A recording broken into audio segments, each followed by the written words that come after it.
Hi అండి, welcome back to Sandhya's kitchen dairy.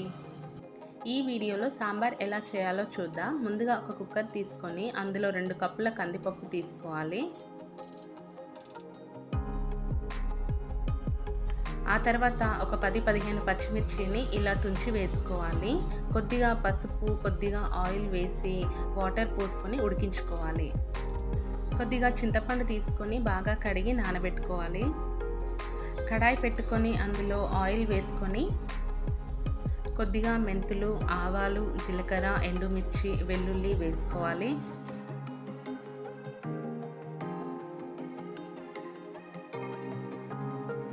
ఆ తర్వాత మీ దగ్గర ఉన్న వెజిటేబుల్స్ అన్నీ వేసుకోవాలి. నేను ఇక్కడ క్యారెట్, రాడిష్, బీన్స్, ఆనియన్స్ వేసుకున్నాను.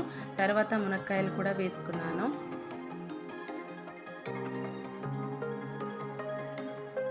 కరివేపాకు, కొద్దిగా పసుపు, కొద్దిగా ఉప్పు కూడా వేసి బాగా ఫ్రై చేసుకోవాలి.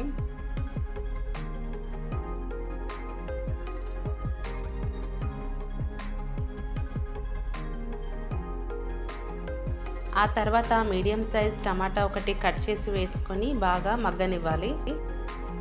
తర్వాత 2 టేబుల్ స్పూన్ల కారం, మీ రుచికి సరిపడా ఉప్పు, ఇంకా 3 టేబుల్ స్పూన్ల సాంబార్ పొడి వేశాను.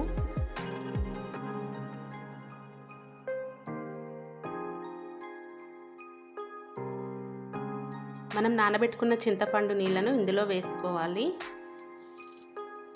తర్వాత ఒక 2 గ్లాసులు నీళ్ళైతే వేసుకోవాలి.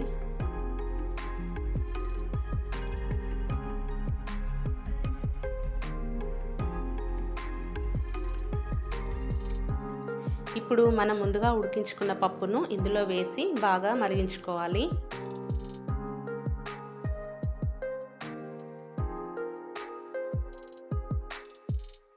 లాస్ట్లో కొద్దిగా కరివేపాకు, కొత్తిమీర కూడా వేసుకోవాలి. అంతేనండి, ఎంతో టేస్టీగా ఉండే సాంబార్ రెడీ. Bye friends.